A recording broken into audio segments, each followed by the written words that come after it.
Front nine? Back nine? Or eyeing the 19th hole? Wherever you are in life, Host Plus can help you drive your retirement further. That's a plus.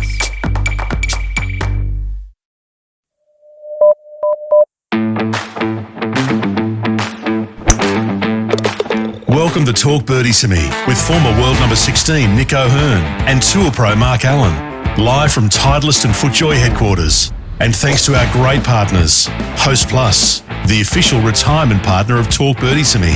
Driving a BMW is like hitting the perfect shot. Smooth, controlled and powerful. Titleist, the clear number one ball in golf. FootJoy, the number one shoe and glove in golf. Better, when the greats bet, they bet with Better. Ping will help you play your best. And the Golf Clearance Outlet, who beat everyone's prices. Now, here's Nick and Mark.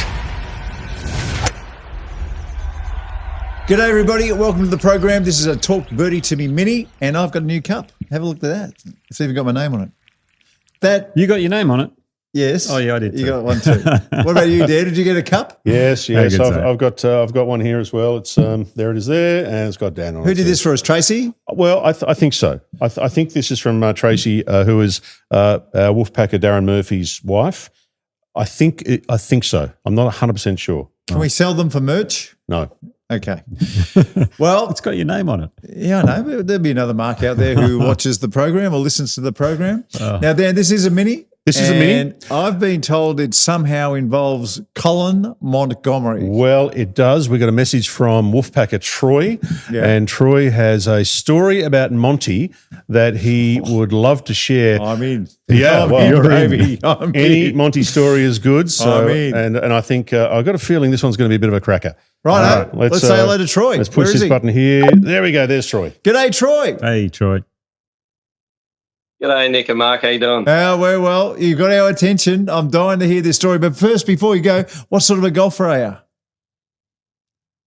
Playoff 2. Wow. Yeah, been playing most of my life. What's the lowest you got down to? Yeah, I love it. I got down to 0.5 on the old handicap system and just Wow. couldn't quite manage Impressive.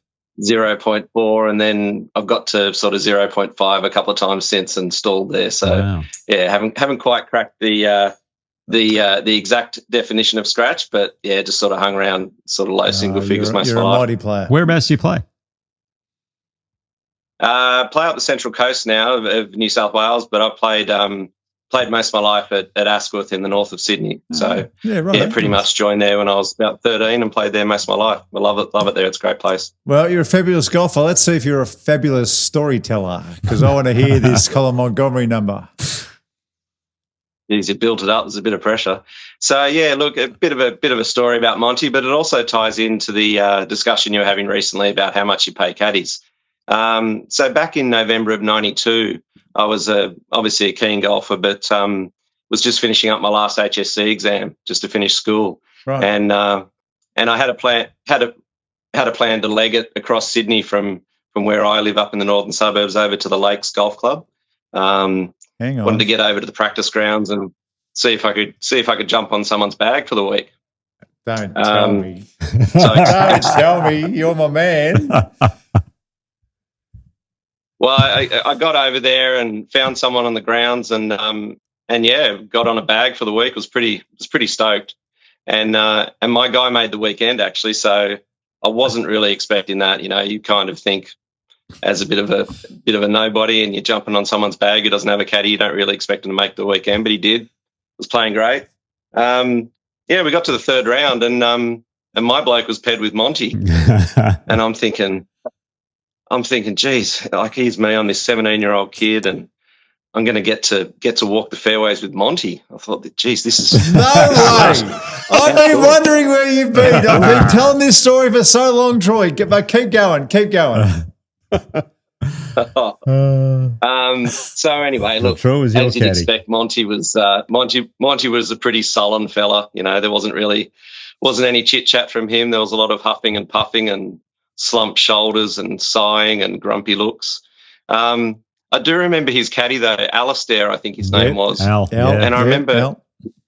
I remember Alistair being a really lovely bloke. Like here I am, this young kid, and he was having to deal with all of Monty's antics, but he still took the time to make me feel comfortable and, you know, make me feel like I was okay out there, which was really nice of him. So, That was the best, yeah. So yeah, we played that third round. It was great. I mean, I've got to say, like, to see an international superstar up close when you're a kid like that was very cool. Even though he wasn't the, you know, the personality you might be hoping for. Hey Monty, Troy, Troy. All I remember is playing with him.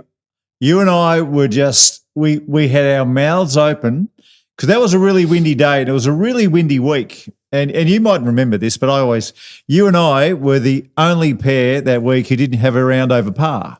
Everyone else had at least one round over par.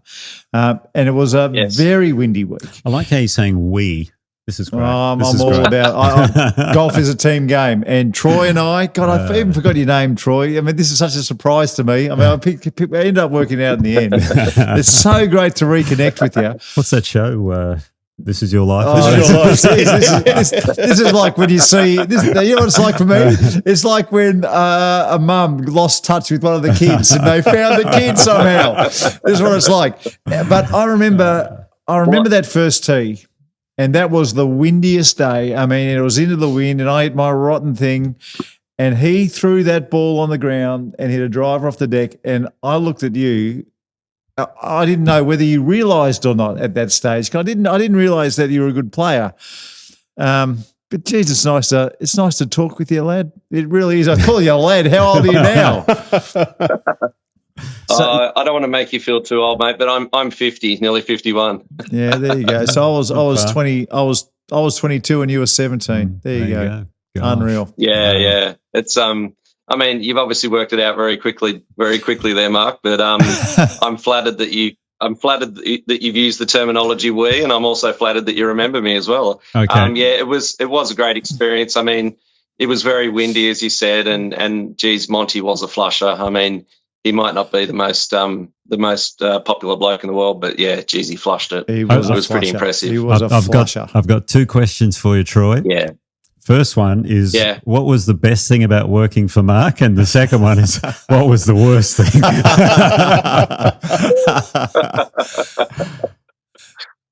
Well, probably the best thing was, I mean, the best thing, I suppose, at the end of the day was just the experience of it all. I'd rocked up to a couple of, you know, Australian Opens and PGAs when I was back, you know, year 10, a couple of years younger, and hopped on people's bags and never made the weekend. I think the best thing though, was just the fact that, you know, I felt like I didn't have to do a heck of a lot for Mark, but, you know, he treated me well, and I just really, you know, I had a lot of respect for him. I think, of course, you know, the other thing is when you're caddying for such a good looking bloke, all the women are following that group around too, so that's pretty cool. Jeez. The worst thing, there was no worst thing, but I suppose there was times there where I was itching to try and, you know, contribute a bit more or give some advice, but you know, I had to hold back because it wasn't my place to sort of jump in and say stuff. Not that anything I said was probably going to be of much help, but I guess I was just wanting to try and contribute as much as I could. But no, there was no worst thing. I mean, you know, I vividly remember we got to the end of round 4, and Mark obviously had a great finish. He had an awesome week, and you know, I remember he said, "I'll meet you out in the car park after the final round," and I had my parents there, and I'm thinking, geez, what if he doesn't come out? What if he just leaves me hanging out in the car park? Mark didn't strike me as that sort of guy, but I'm still sort of doubting myself, thinking, well, he might just he doesn't owe a kid anything, you know. He doesn't have to come out and pay me. But sure enough, he did. He came out to the car park, and I was quite relieved to see him come out of the clubhouse. He came out there and he proceeded to hand me $1,000 cash. And you know, as a 17-year-old back in 1992, that was wild. That was, you know, that was just so much money. I'd never seen that much money in my life. And I was just stoked. It took me years of working to try and, you know, to surpass that payday. Did he just? And it's just. Did you just pull it out of a money clip and go, here you go, kid? No, I didn't have much money. Go treat yourself. I didn't have much money. No, I actually got into that tournament because I made the cut the week before. And it was back in the days where if you made the cut the week before. So I made the cut at the Australian PGA at Concord and got in.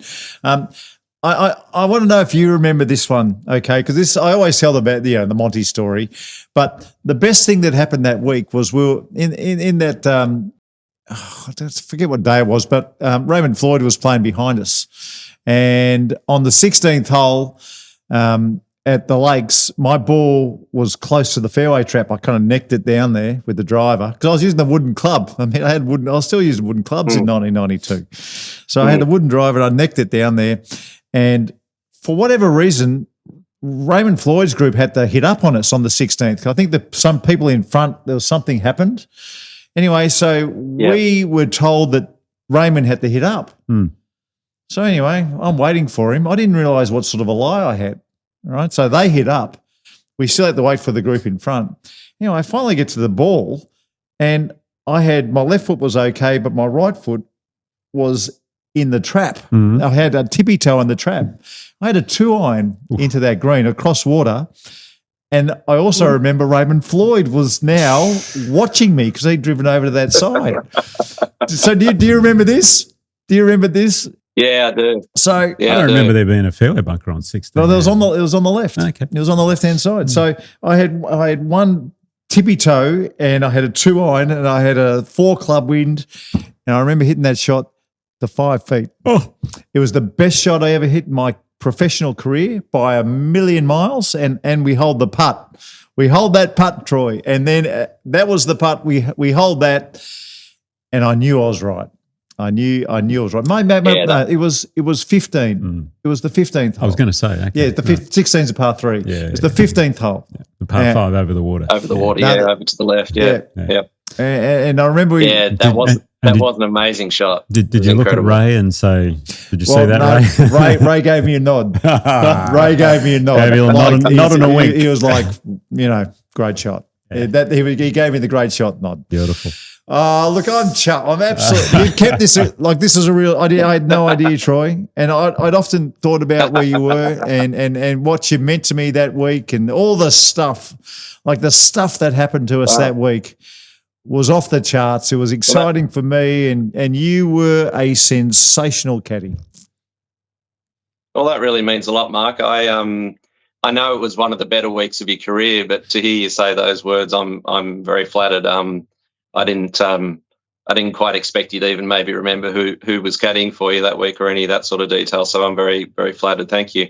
I've certainly, it's been a golfing highlight of mine for my whole life and one of the greatest weeks of my whole life. I mean, at 50 now, I can barely remember what I did last week, but I can still vividly remember that week. I certainly probably can't remember all the shots that you can, but look, I've told so many mates the story of that week, and I've really probably dined out on the story for a long time, but then hearing the pod the other week, and you said you were thinking of swinging it like Raymond Floyd. I mean, now that I know that, I'm going to upgrade the story now and dine out on it for the rest of my life. Now that I know I was caddying for Raymond Floyd, he's been dining out on it as well. Don't worry.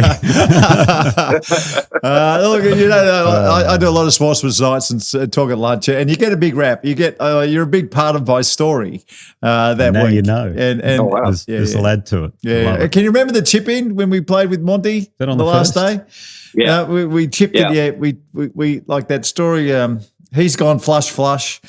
I've gone big cut in the right rough, 6-iron plugged in the trap. And this is the story I always tell. I play this bunker shot, and even the greatest bunker player who ever lived, I couldn't keep it on the green, and it rolled off. And I always call you a 15-year-old, but you're 17. I said, no, a 15-year-old had to rake the trap. I just ran out there, had the wrong club. I was embarrassed. Monty was in the and we chipped it in, and he missed his putt, and we had the same score on that hole. So you're always a bit. I mean, whenever I tell the story, you're always in my mind, Troy. But it was it got me started in professional golf, mate. So thank you for all that. You were a great caddy. Oh, thanks, Mark. That's that means a lot. That's very flattering. I wasn't expecting you to say any of that. I just I thought it was a great opportunity just to be able sort of tell the story when you're talking about how much people are paid, and then you mentioned Raymond Floyd. I thought, I've got to say something now. Beautiful. Well done. Great to catch up. Oh, that's been a really fun mini, that one. That's been great. Thank Fabulous you, to catch up. Good on you, Troy. Thanks, Troy. Thanks, guys. Yeah, good. Thanks heaps for your time. I love the pod. Keep up the great work. Good on you. Thanks for Dan, watching. and thank listening. you. How you've kept that from me, I've got no idea. Well, it was good to keep some things a secret. So, yeah, it was good. I'm chuffed. Good on you. Thanks, All right. boys. All righty, folks. We'll catch you next time. See ya. 10 years gone by, I've just abused my mind. My body's paid the price. Come to a fork. I can go up or down, or use my mouth too much. Oh Lord, protect my words. Reality's a matter of the clarity of mind. Reality's a matter of the clarity of mind. Take the things away. I like the look of that. It makes my mouth water. Left in the air. All the things I said, you know they don't all add. Now who's a muddle head? Oi! Reality's a matter of clarity of mind. Reality's a matter of the clarity of mind. Reality's a matter of the clarity of mind. Clarity of mind.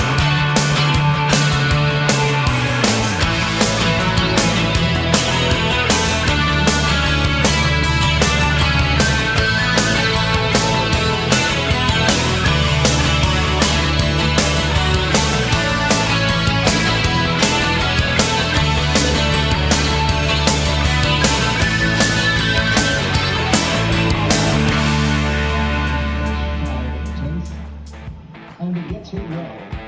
What a hold.